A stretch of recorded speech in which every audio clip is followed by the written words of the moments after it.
दोस्तों, जिंदगी में जब भी कोई काम पड़े हिंदुस्तान का, तो हिंदुस्तान में काम पड़े तो याद कीजिएगा भारतीय जनता पार्टी नेताओं को, इलीगल काम पड़े तो याद कीजिएगा भारतीय जनता पार्टी नेताओं को।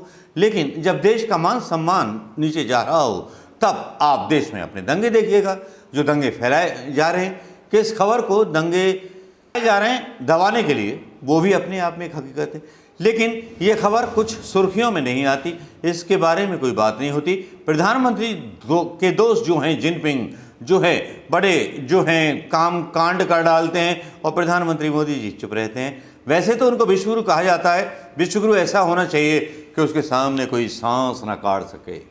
जिले इलाही का इतना दबदबा होना चाहिए कि जिले इलाही के सामने कोई बोल ना पाए।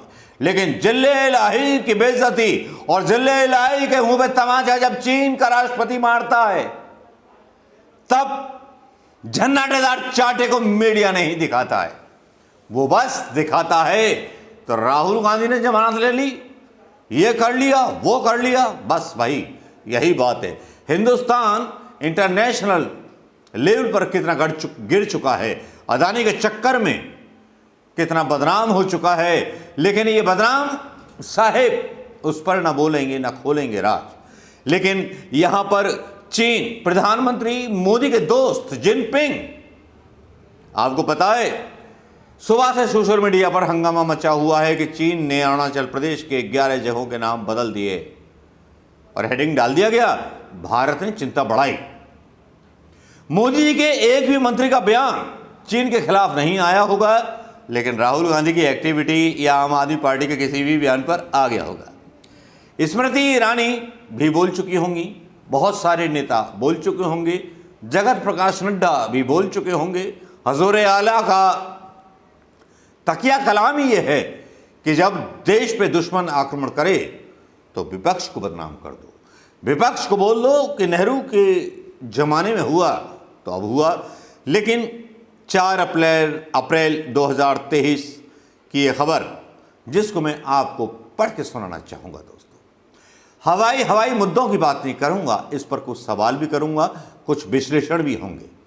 द हिंदू अखबार की खबर के मुताबिक चीन ने अरुणाचल प्रदेश में 11 जगहों के नाम बदलने का ऐलान किया है। चीन ने इन 11 जगहों की लिस्ट, इनके मानकीकृत भौगोलिक नाम भी जारी किए हैं। इस लिस्ट में 2 रिहायशी इलाके, 5 पर्वत चोटियां, 2 नदियां और 2 अन्य इलाके शामिल हैं। लिस्ट के साथ मैप भी जारी किया गया है। चीन ने जिन जगहों के नाम बदले या मान्यता देने का फैसला किया, उसमें अरुणाचल की राजधानी ईटानगर के पास की एक जगह भी शामिल है। यह वो खरीदा हुआ मीडिया है कि जो कुछ ज़्यादा डिटेल आपको नहीं बताएगा। बस इशारों में समझिए कि मोदी जी का प्लान क्या है। मोदी जी के दोस्त अदानी का बहुत सारा पैसा चीन में घुसा हुआ है। चीन से सबसे ज़्यादा जो सामान मंगाया जा रहा है, चाहे बिजली के तार हों, बिजली के बल्ब हों या इलेक्ट्रिसिटी के जितने भी सामान हो, चीन से मंगाए जा रहे हैं। मेक इन इंडिया तो ना हो सका, लेकिन मेक इन चाइना प्रधानमंत्री मोदी जी ने कर दिया। दोस्ती की बात थी ना, जब मुख्यमंत्री थे गुजरात के, तब भी दौरे किया करते थे, छुप छुप के चलिए बार किया करते थे। लेकिन यहाँ पर कुछ ज़्यादा ही गड़बड़ हो गई और चीन ज़्यादा ही उग्र हो गया, उस पर विपक्ष भी थोड़ा सा उग्र हो गया। चीन के बारे में सवाल पूछने लगा, चीन के बारे में सवाल पूछने लगे, संजय सिंह पूछने लगे, सारे लोग पूछने लगे। लेकिन क्या प्रधानमंत्री मोदी जवाब देंगे कि झूठ के अलावा कभी भी कुछ भी बोला है उन्होंने?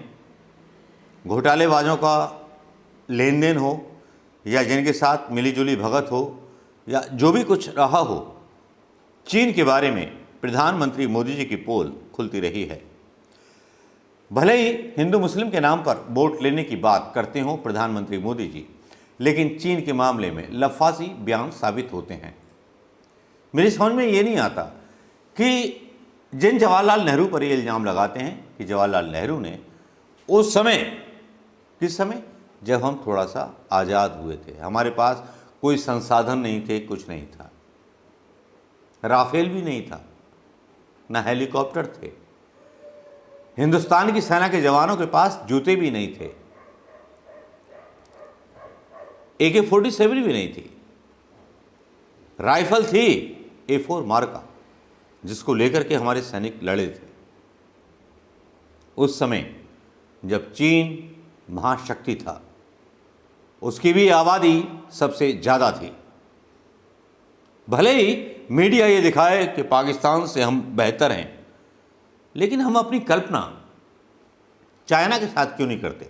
आखिर क्या वजह है कि प्रधानमंत्री मोदी डरते हैं चीन से? क्यों? चीन अरुणाचल प्रदेश में घुसा आया तो अभी तक चीन पर कोई भी सर्जिकल स्ट्राइक क्यों नहीं की गई? अदानी से लेकर के, चीन से लेकर के बहुत सारे मामले साहिब आलम पर बनते हैं, लेकिन साहिब आलम हैं कि उनकी नींद टूटने का नाम नहीं ले रही। ना उनके सिपाही सालार बोलते हैं, ना सलाह देते हैं उनको कि चीन पर कुछ कीजिए। समाचार पत्रों की 4 लाइनों में सारी सुर्खियां सिमट जाती हैं। जिनपिंग की दोस्ती जिंदाबाद या भारत माता जिंदाबाद, ये तय प्रधानमंत्री मोदी को करना पड़ेगा। प्रधानमंत्री मोदी चीन के बारे में इतना स्पष्ट बोल भी नहीं पाएंगे जितना स्पष्ट राहुल गांधी बोल देते हैं। और राहुल गांधी जब बोलते हैं तो प्रधानमंत्री मोदी को भी पेल देते हैं। जब पेलते हैं तो भारतीय जनता पार्टी के कछुए जो है नया अवतार ले लेते हैं। जो पानी के नीचे तैरते हैं वो नया अवतार, 12 अवतार ले लेते हैं और वो फिर बकवास शुरू कर देते हैं।